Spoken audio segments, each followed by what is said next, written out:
The following is a production of DallasCowboys.com and the Dallas Cowboys Football Club. How about them Cowboys? Go Cowboys! This is Girls Talk, Boys Talk, presented by Jigsaw Dating, preferred dating partner of the Dallas Cowboys, and broadcasting live from Dallas Cowboys World Headquarters at the Star. Now, your hosts, Christy Scales, Aisha Morrison, Nicole Hutchison, and Jess Navarez. Hello, Cowboys Nation. Welcome into Girls Talk, Boys Talk, presented by Jigsaw, the preferred dating partner of the Dallas Cowboys in the SWBC studio. I'm Nicole Hutchison alongside Jess Navarez and Christy Scales. We're missing Aisha Morrison today, but we obviously love her as possible. We love her so much. We're going to see her next week, I'm sure. Yeah. Hopefully everything is going well with Congo. Her dog, by the way, if you guys don't know that are listening. Our nephew. Well, our nephew. I know. It's like our little family. So cute. Some rough news, horrible news, actually, that just broke on NFL Network right now. O.J. Simpson has died at the age of 76. Man, that's a tough loss. Yeah. Well, that was, of the 1990s, his trial, that is etched in the minds of those of us. I mean, that was... there have been lots of trials of the century, but a great player, a Hall of Famer, but dubious ending there. So, just breaking news and kind of a fun story. Well, not fun, but my husband's family down in Red Oak, Texas, OJ's grandfather worked for my husband's grandfather as a ranch hand and lived on the property there. And so they would talk about when OJ would come to visit to see the grandparents. So, yeah, a little bit of a tie to North Texas there. Interesting. Yeah. Mm-hmm. And actually, he was battling cancer. Cancer is not easy. No. I actually lost two of my grandmothers to lung cancer, so a little different. But, certainly something rough. Do you ever have any memories of watching OJ? I don't personally. But I mean, anytime somebody has an impact on the football community like that, it's a loss. And the trial stands its own thing, but somebody lost their life. It's sad. Yeah. Somebody I was showing Nicole his Twitter account tweeted I guess it was his kids that tweeted out, our father succumbed to his battle with cancer, surrounded by his kids and grandkids. So they lost their dad, grandpa, so that's hard. It's a hard loss for them. So wishing the Simpson family all of the love and healing that they need during this time. Definitely will be remembered in the football community. If you guys have any questions, comments, want to make a call to us on Girls Talk, Boys Talk, our number is 888-855-2297. Again, the number is 888-855-2297. Go ahead and give us a call. Wait, we're opening up the call line? I know, right? We're being different. Oh, my goodness. Guys, you guys better call because if we open up this call line, nobody calls, I'm going to be really sad. I know. I'm going to feel Imagine very if rejected. No one calls us. All right, ladies. Obviously, there were some rumors. Dallas Morning News reported earlier this week, or maybe a couple of days ago, that there may be a possible holdout with wide receiver CeeDee Lamb with the whole contracts discussion. But CeeDee told TMZ he deaded the rumors. We'll go ahead and take a listen to that. Our Jazzy has the soundbite waiting for us. Go ahead, Jazzy. How's the off season going? How you keeping yourself busy? Relaxing, man. Chilling. Working out, of course. Laying by the pool. What are you looking forward to most next season? Winning, again. Looking forward to winning, being out there with my guys, and making another run at this thing. Are we going to see you in Dallas for sure next season? Come on, pretty boy. Let's go. Let's go. How you doing, dog? Good seeing you, man. Yes, sir. Always been a pleasure. I remember seeing you 2019. Oh, Remember yeah. that? Absolutely. Intro into this little thing. I appreciate it. You're doing well for yourself. I think we're going to the airport together. Appreciate you. Will you be in?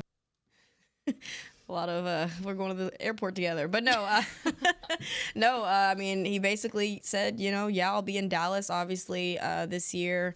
This is the final season of his rookie contract, right? Well, because he was a first-round draft pick, after his original 4 years was done in the NFL, if you're a first-round pick, the club has a fifth-year option, and so the team exercised that, and so this is actually his fifth year, and he's on the books for $17.99 million. Ooh, $17.99 million, which is a lot, but compared to what he would be worth on the open market, that's the one thing. It's great to be a first-round draft pick, but the negative part is the team controls you for one more season, and it's up to them. It's not up to you whether you're picked up or not, and so a lot of teams don't pick up the option year, the fifth-year option on the first-round picks, but CeeDee was, and I think that it's interesting because his situation is different from, say, Dak Prescott's. It's like, why don't these guys sign? Well, the longer you sign, and when other players, we'll talk about Josh Allen, not the quarterback for the Buffalo Bills, but the rusher for Jacksonville Jaguars, gets a $30 million a year contract. Well, that raises the boat for all defensive players. So Micah and his agent are licking their chops because they know when it's Micah's turn at the trough, Josh Allen has raised the level. Well, who's going to go first? Is it going to be Justin Jefferson, or is it going to be CeeDee Lamb who gets the next one and raises it? So usually for a player, it's in their best interest to wait until longer because the amounts are going to go up, and that's how Dak Prescott has played it the last few times, and it's certainly paid off for him. But Dak has no trade clause, and he can't be franchised, unlike CeeDee. CeeDee could play this year, and then if he doesn't sign a long-term deal, the Cowboys could franchise him, and he again wouldn't control his own destiny.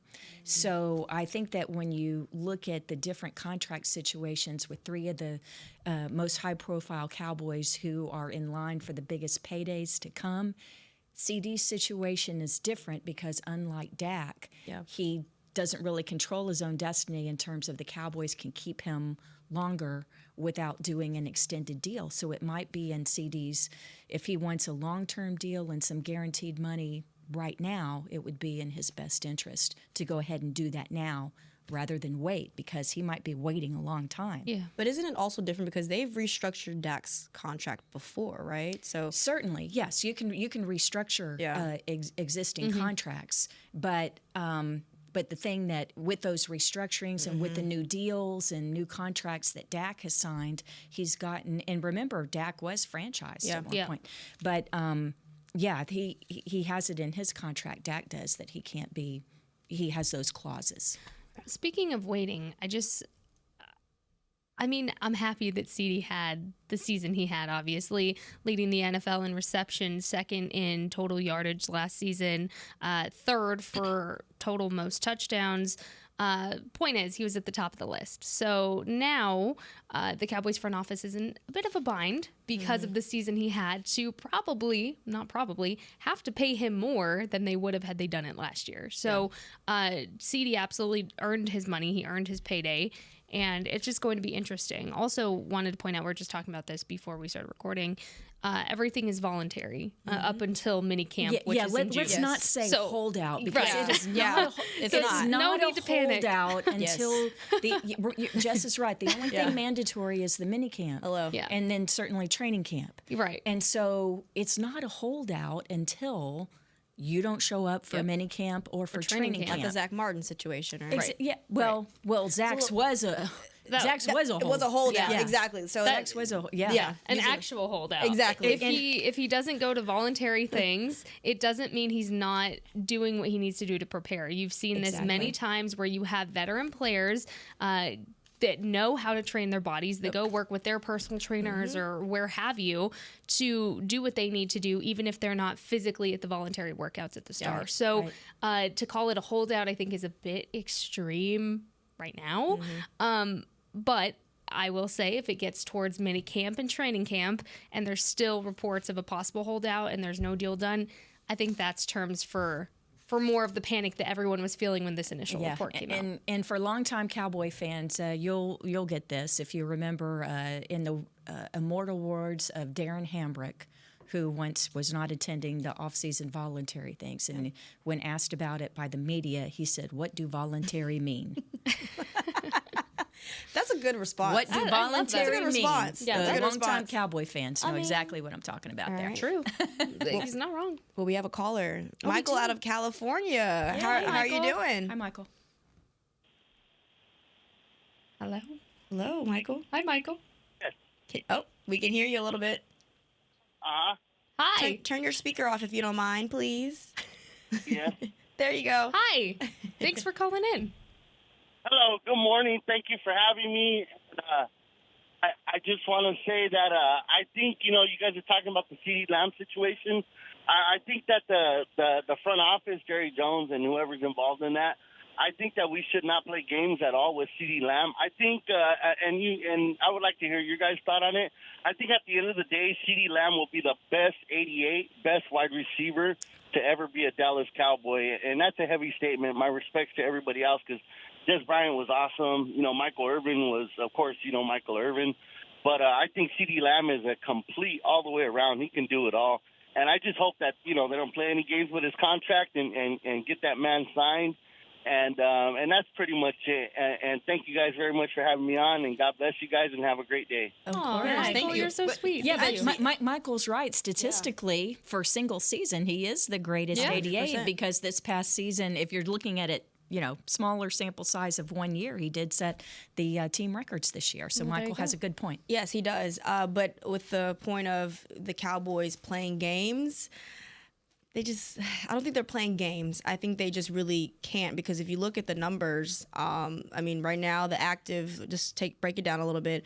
The active cap space is $247.3 million. Am I reading this right? Mm-hmm. And then the dead money is 17.02 million. And then you look at the top 51 of what they're actually paying their players right now, 254.2 million. So they really only have about 6.2 million to really work with. Am I on the right track? Yeah. Chrissy? Yeah. Yeah, I think and Michael's saying about, Jerry Jones and the team playing around it.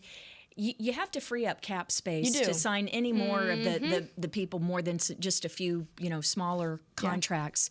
And so basically, you need to get Dak done, right? Yeah, and everything can flow from that. Certainly, you can restructure other contracts, right, to give you a little bit of wiggle room. But for a big contract like CeeDee Lamb, now what you can do is if you were to do a long-term deal with CeeDee, you can make it a small base salary, but you'd have the huge payout. So it wouldn't hit the cap so hard with the base salary, but it would be the long-term, the prorated payouts that you have.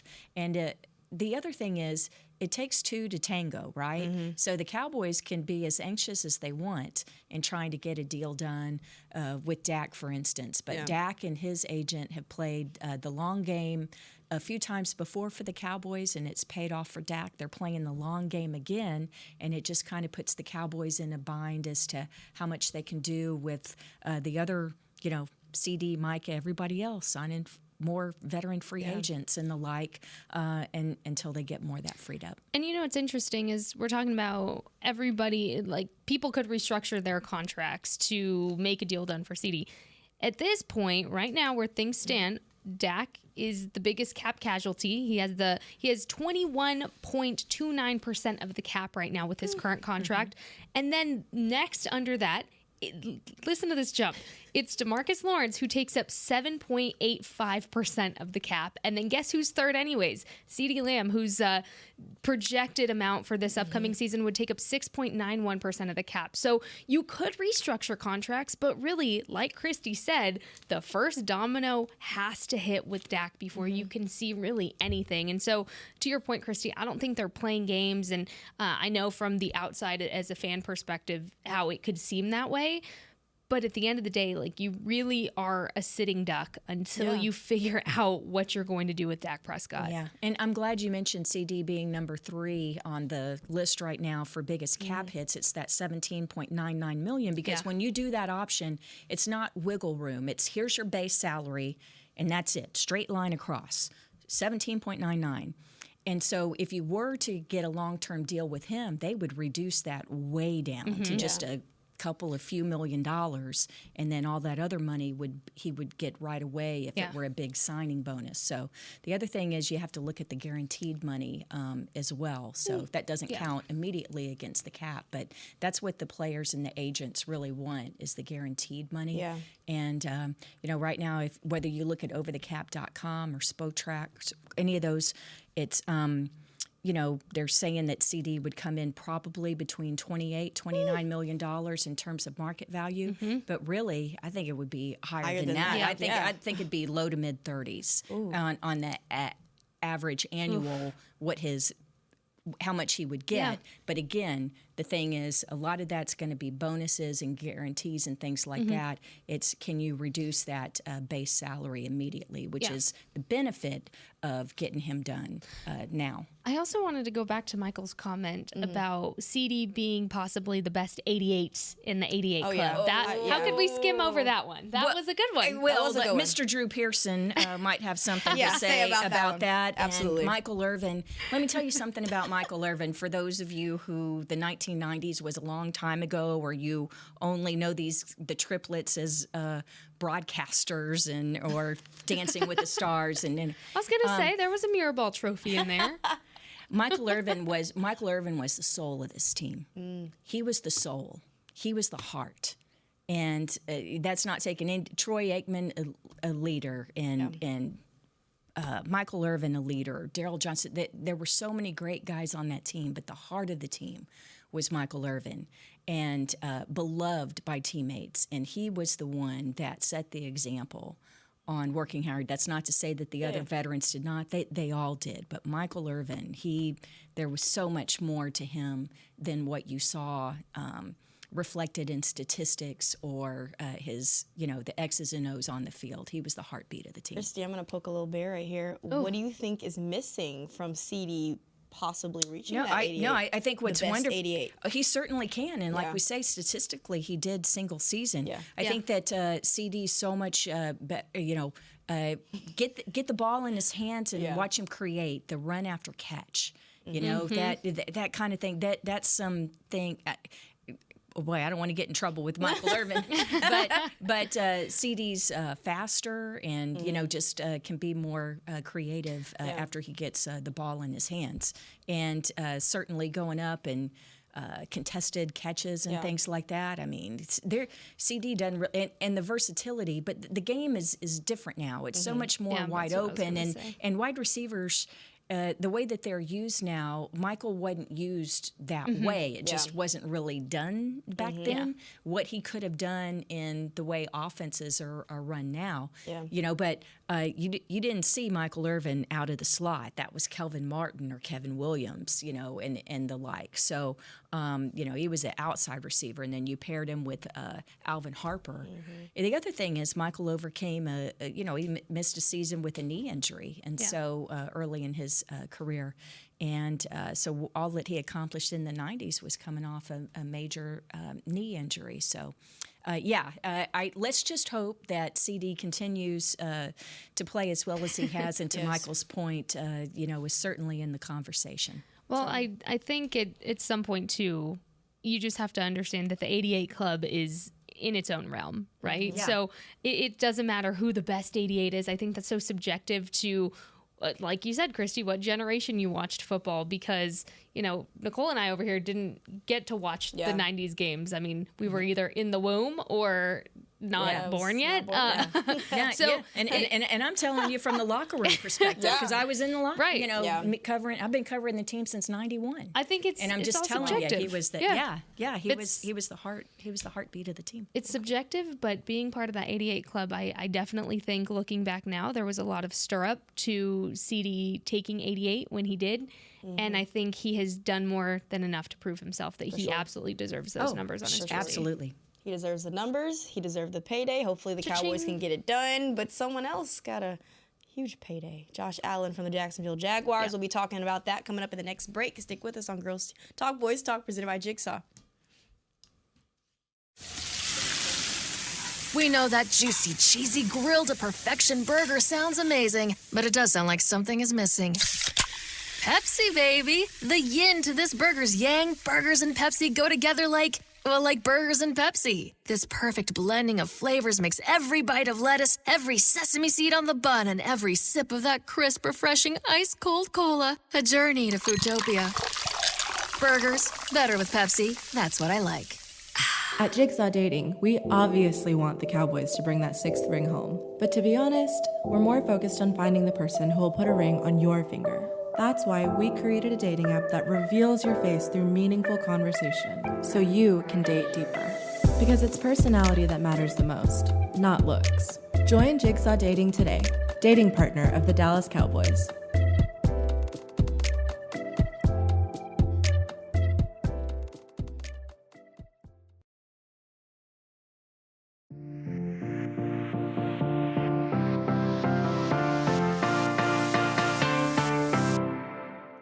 Music's Party of the Year is back like never before. The Academy of Country Music Awards return to the Ford Center at the Star in Frisco on May 16th. See the biggest stars in country music and watch unforgettable live performances. Limited tickets are available now at SeatGeek.com. Have you ever been? No. It totally transforms the Star here. Very so there's kind of like the green rooms, rooms plural, because there's so many stars and so many people performing and so many people with their entourages and stuff that there are 2 outdoor practice fields. One of them is natural grass and one of them is the artificial turf. And so the one that's the artificial turf is totally covered in tents. It's for the after parties and it's for like the dressing outside? rooms and outside. Because the indoor practice field is the 12,000 seat Ford Center, the indoor stadium. And so the north end of that, the north end zone, is the stage. And then the rest of the football field is the field seating, and then the 12,000 seats there. But yeah, what's great about having them here is it's a week. It's basically a week long. It's a transformation, and then in the couple of days leading up, out in the Tostitos Plaza, which is the outdoor area here at the Star in Frisco, they have live music, and it's really a big party. If you're a country music fan, it's a good time. Absolutely, it's very fun. I just started getting on my little country music type vibe, but it was really because like Lil Durk had a song with what is his name? Don't get me lying, but it's a great song. No, it's on my playlist. Yeah, it's all right. Look, if you want to study up on some people you might see literally walking around here, because like Christy said, there's like stuff set up all over the place during that week. Yeah. Dolly Parton. You have to know who Dolly is. I know who Dolly is. She performed. Yeah, she did. Right. Yeah, I mean. Garth Brooks. Yeah, they co-hosted last year. Yeah, well, Garth and Dolly co-hosted. We will last get year. you caught up. We will get you there. Yes, please. We'll get you there. I'll give you the rundown. It's all good. I need all the hope. It's okay. I got you. Jess. No, thanks. That's what I'm here for. All right, if you're listening, make sure to give us a call at 888-855-2297. Again, the number is 888-855-2297. We got Michael from California earlier in the first break. He was so great to hear about CeeDee. Shout out to Michael. Great thoughts. But now, I mean, ladies, another big payday around the NFL. Josh Allen, $150 million, 88 guaranteed over 5 years. Thoughts? How does that impact? If we're talking about contracts, Micah Parsons. Cha-ching. Simple Where's answer the right sound there. effect, Jazzy? Come on. A rising. There we go. There we go. A rising tide carries all boats. That's what this means. And so he is the 3rd highest paid defensive player in the league now, only behind the 49ers' Nick Bosa and then Chris Jones of the Kansas City Chiefs. So $30 million a year. And Micah was going to get more than 30. But again, Micah's a year behind CeeDee, okay? So again, he's... Cowboys can do something sooner rather than later, but they control him for a little bit longer than even CeeDee Lamb's. But I think it's just more money over the long haul and more guaranteed money for Micah as a result of Josh Allen. You know, it just makes me grateful that I'm not the one having to make these decisions in the front office. Like that is it. Yeah, it means dollar signs. That's what it means, like you said. Yeah. Well, and the thing is, you talk about, making the decisions. The thing is, the longer these things go, decisions are made for you because the price tag keeps going up. Yeah, right. And if you look at the comparisons too, I mean, Parsons obviously joined the league 2 years after Josh Allen. Micah has almost more career sacks. He has 40. Josh Allen has 45. Obviously, sacks don't always tell the story with that. So the last 3 seasons, Micah Parsons is second in pressures and fourth in sacks, and Josh Allen is tied for 10th with 32 sacks. So, I mean, if you look at that, he's obviously going to want to pay. Yeah, and his career numbers are a little bit higher. Josh's are than, as Nicole said, but he has been in the league a couple years longer, so that skews it. So I'm glad that you mentioned the past 3 years as the comparison there. But look, if you're and when we say top 3 highest paid defensive players, of course, Aaron Donald retired, so he's off that list. Yeah, but yeah, it just. Pass rusher, if you can rush the passer, and I know Chris Jones is defensive tackle, but the way that he can rush the passer and be such a disruptive force, I mean, you just can't have enough of them. And when you have an elite player, you got to take care of them. Obviously, last season, there was a lot of talk of, after the season, that Micah didn't really step up in big moments. But obviously, we know what type of talent he is and how crucial he is for this Cowboys defense. But when you're talking about Micah, where do you align him or rank him amongst contracts that need to be completed? Well, it's still Dak and CeeDee, just because in that order, just because they're up sooner. Dak with just one more year, and as I mentioned before, with CeeDee, in addition to having him on his 5th year option, then you could tag him. So, in Micah, the same thing could happen to him. Although, I think it's more likely that he would get his huge payday. I find that conversation so interesting about Micah not stepping up, in big moments, what have you, because he's not the only player on the team. And it's just so interesting to me when people just choose to hone in on Micah, who isn't the one stepping up when he needs to. And this is no shade to him, anybody on the team. I'm just saying he's not the only one playing defense. He's not the only one on the team. It's not just like Dallas Cowboys is plural here. And so, there was moments where we were like, Micah, what was that?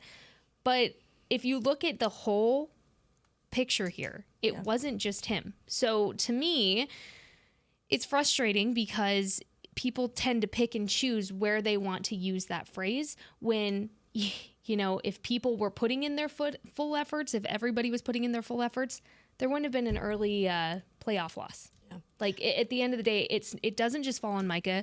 Yes, he takes responsibility because he's a leader. He is one of the main players on your team right now, but it's not just on him. So if you're going to pick and choose when you say somebody's not stepping up, make sure you're looking at every single guy on the field during those plays, because it's frustrating for me. I think one of the main things I've learned in terms of Micah is he is not going to be the loudest guy in the room. And that's being in the locker room and being around, the last couple of seasons. And that's okay. But I think people have this outside pressure that they want to put on him to be the loud guy and to be that vocal leader. And, he may not be a vocal leader, the loudest guy in the room, but I've personally seen him working with Sam Williams one-on-one. I've personally seen him moving Sam's arm to be like, no, do it this way. Like, we don't get to always see what's happening behind the curtain to the kind of person and leader Micah Parsons is.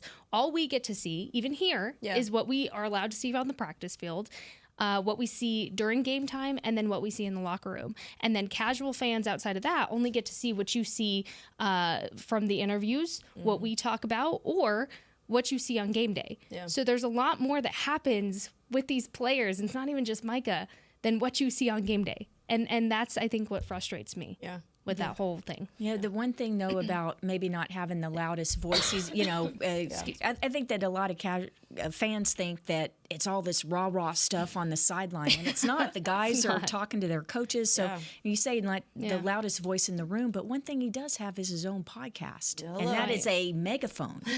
And so it brings a lot of attention to him, and some of it may not be the attention that you want, and so and it's not something that is scripted or that the team can control. Not that they can control what anybody says, but they can, there's certain access points that you have to players. But the thing that I'm really excited about with Micah this year and the whole defense is how is Mike Zimmer going to use him? I think that's going to be a lot of fun because we saw the way that, and it was great the way that Dan Quinn was able to use him and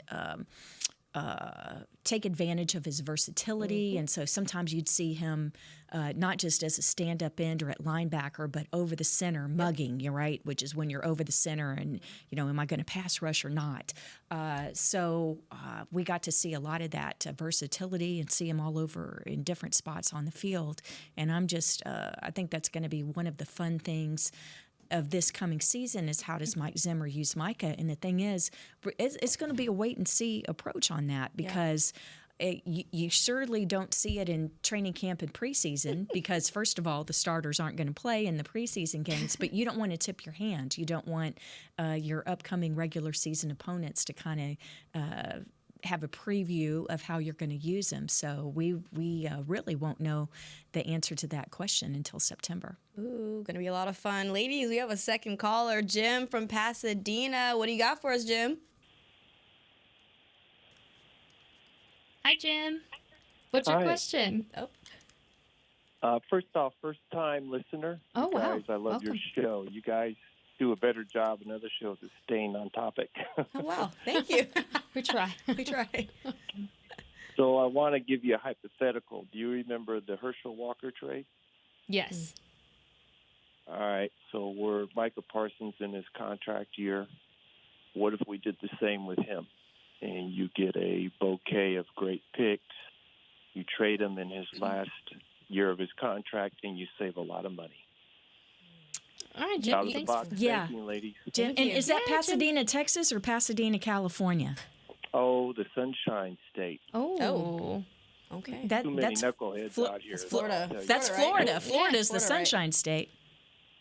Live in Southern Cal. There you go. All Enjoy right. that sunshine. All right. Hey, we'll see you in Oxnard in July. Yes. Thanks, Jim. Thanks for Thank you calling, so Jim. much. Yeah. I think that's one of the things that people have brought up is Yeah. what can you get, and I'm glad Jim did.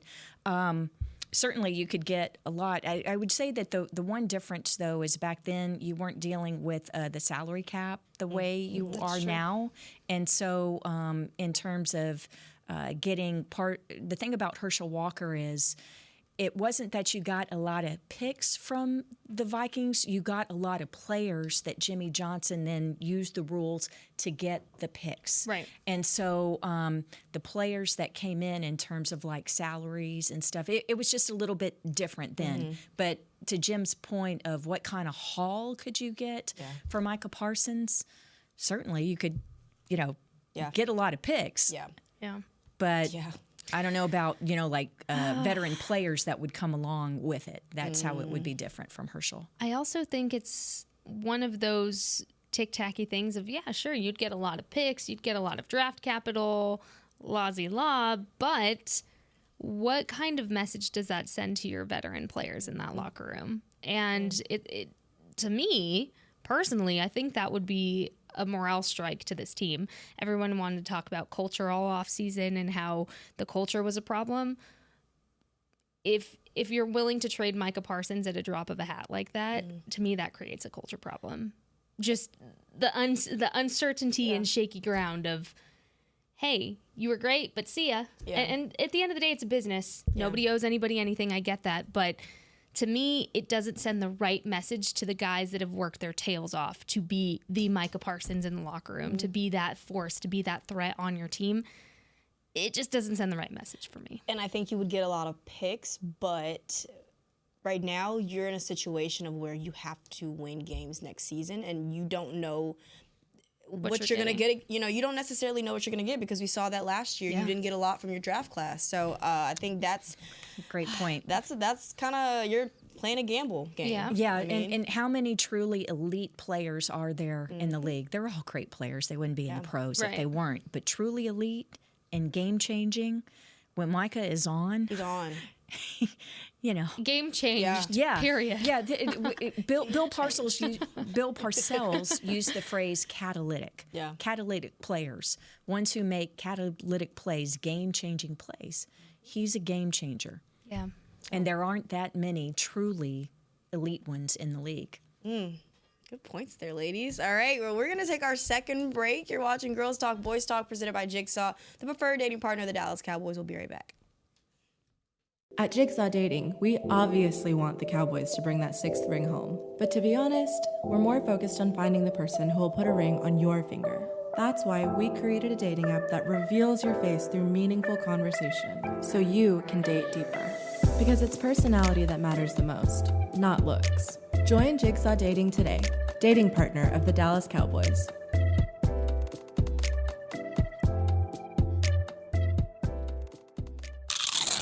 You know that sound anywhere. It's the crisp crunch of that first nacho chip. With its perfect cheese to sour cream ratio sitting atop a layer of delicious beans, it's a sip away from perfection.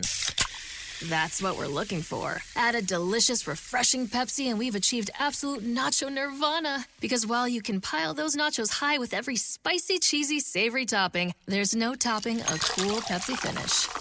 Nachos, better with Pepsi. That's what I like.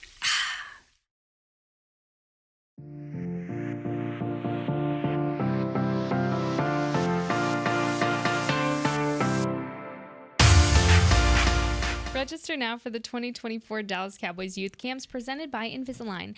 Athletes of all skill levels, ages 6 to 16, are invited to learn from the best this summer at the Ford Center at the Star in Frisco. Football camps are led by former NFL players, and dance camps are led and taught by current Dallas Cowboys cheerleaders.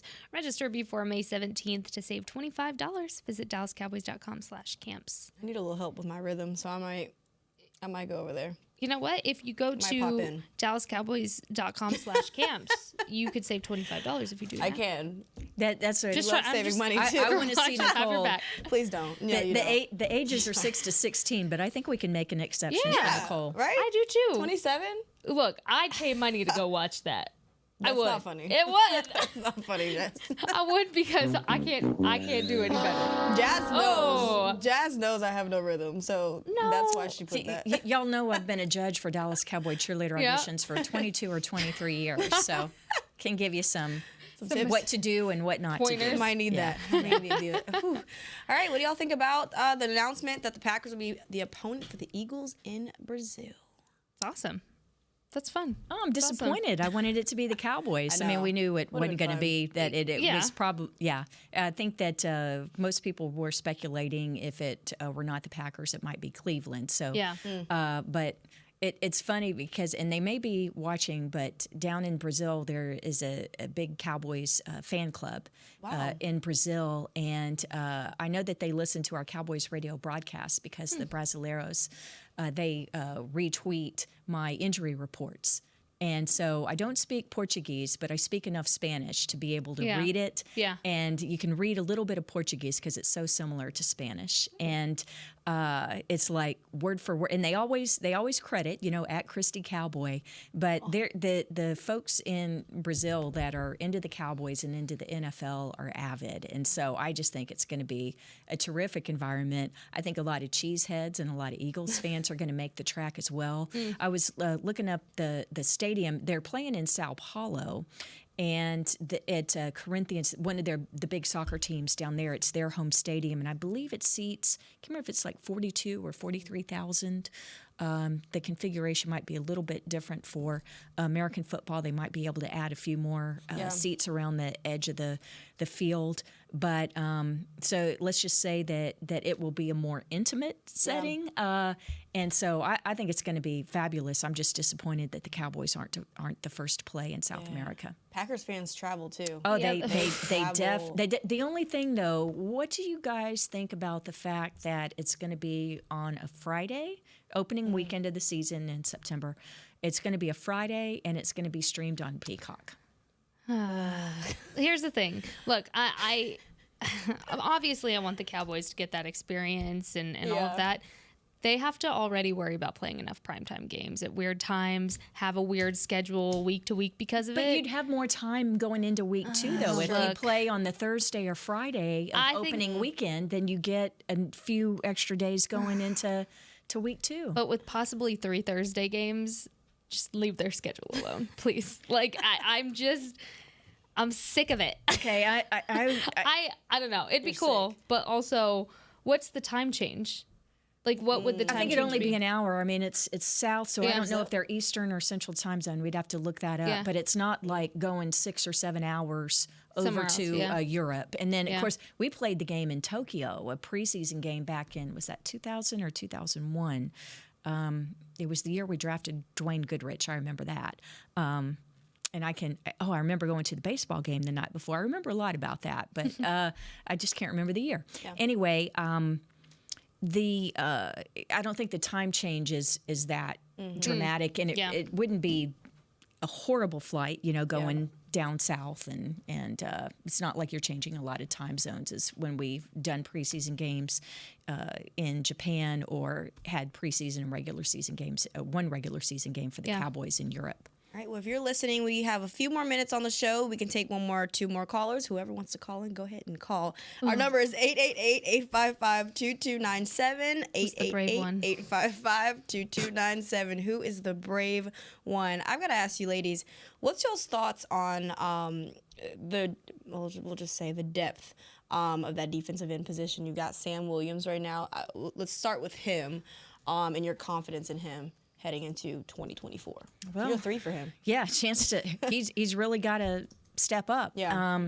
I think that Dorrance Armstrong was underappreciated by media and some Cowboy fans. He was just a solid player, also really good on special teams.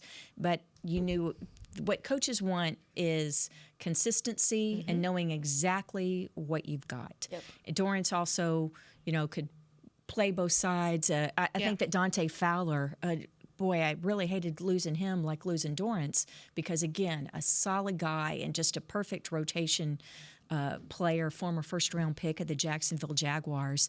And so, it's very light right now at defensive end. And I think with Sam Williams, there's no doubt that the talent is there, and he can make some catalytic plays. He's also made some boneheaded plays. Yeah. I think he has to know that balance of to me, Sam's always the guy that's hungry for wanting to do something positive. And whether that comes off as making a bonehead mistake or not, he has the drive and the hunger to want to make an impact. And I just think he needs a little bit more fine-tuning of the discipline aspect of his game, and then you have a solid player. But I will say about Sam, he's somebody that I've talked to in the locker room. He does work with Micah Parsons, and I do think working with John Fossil will do him just loads and loads of good going forward. Yeah. There's that, but also Junior Fahoko is another guy that needs to take a big year 2 jump in that position. He's another guy I talk to in the locker room pretty often.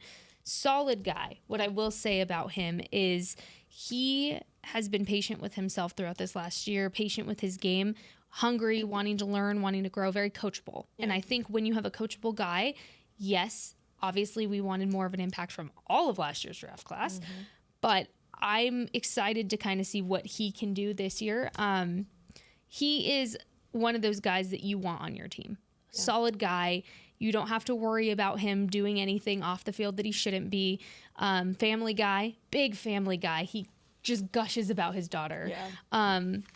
Great guy. I'm rooting for him to take that second-year jump and make that impact. I think it's going to be an interesting one.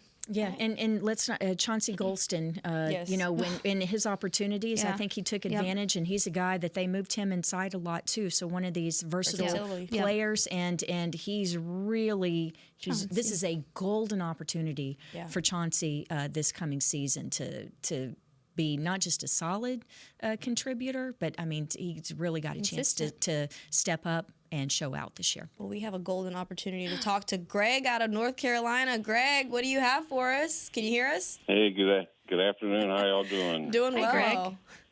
Greg. Good. Hey, I'm following up on what the last caller said, and there's validity to it with the salary cap being what it is.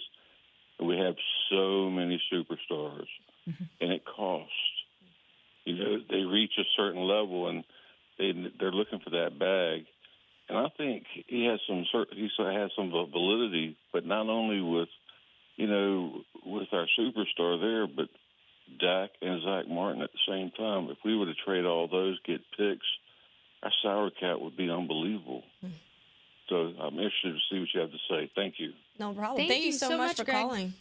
Yeah, as great as Zach Martin is, the fact that he's later in his career, I don't know that you could get the return of what you're losing in a Hall of Fame player at right guard. I understand. I think Greg makes a point. I think he's talking more about salaries and the like, and trying to clear space there and trading big name players and maybe getting more than some lesser guys, but. I just don't know that the value of some of those older players that you could get as much just because they're on the backside of their careers. Yeah, and Zach's contract isn't taking up too much cap space. Yeah, you're not saving that much because with all that bonus money, that's already gone. That's and that just means that the other team is getting such a bargain bin price because the Cowboys have already paid the note up front. And as far as trading Dak, there's one, a no trade clause in his contract, so that's not going to happen. Yeah. And two, unless he wants it to. Well, we won't get there. Point. We won't go there. But two, what would be the backup option if you trade Dak Prescott? Who's your option? Well, Trey Lance, and then speculation as to whether you draft a player. I don't think you're going to use a quarterback. And there's no shade to either option, but can Trey Lance or a draft pick come in and do what Dak did last year? That's why this training camp is so important. We don't know. That's why it's important. It was just a question. Like I'm just asking. Like grass isn't always greener. It's a gamble, and you don't know what you're going to get. So I think what Greg's talking about though is I know, Greg, that you mentioned these higher profile players because they do make the most money, but again, it's their base salaries aren't that high, and just Jerry Jones and the Cowboy fan base. They don't want to rebuild, or do you? Maybe you do. Maybe that's what Greg is suggesting is a rebuild. I think that the way the approach is here, it's more reload in terms of. I think there's a big difference between rebuild and reload. Yeah. And the talent. Jordan Lewis was on the show last week. If you missed it last week, go back. He had a very interesting point. He talked about. Even though the Cowboys weren't players early in free agency to bring in some of the bigger names, Jordan points out that the talent is so high currently already on this roster that talent's not the issue. Yeah, talent's not the issue. It's how you shuffle things to retain them. Retain those guys. I think that's just the most frustrating part, though, is that you have all this talent, you have all these all-pros, and then you have the season like you had last season. So I think that's the way the season ended. The way the season ended. There we go. I don't think anybody's going to complain about 12 wins. Yeah. Look, but it's the way it ended. We empathize with y'all. We really empathize with y'all for that ending. Like, we're not trying to excuse it. Something needs to change. We're all on the same boat with that. It's just how you go about it. There's either like a risk you're taking that might not be worth taking, or you take it and it pays off. Like that's most of these scenarios. It's either you take a risk and you chance it, or you don't, and you kind of see what happens. But no, we are not taking away from the fact that playoff loss was embarrassing and should not have happened. We're not taking away from that. That's right. Well, that was a great talk, ladies. So good to thank you to all the callers for calling in. Draft week is about to be here in 2 weeks. So crazy. Gonna be a lot of fun for us. But yeah, we'll see you all next Thursday. Thank y'all for tuning in for Girls Talk Boys Talk, presented by Jigsaw, the preferred dating partner of the Dallas Cowboys. We'll see y'all next week. Bye. This has been a production of DallasCowboys.com and the Dallas Cowboys Football Club. How about this, Cowboys? Yeah!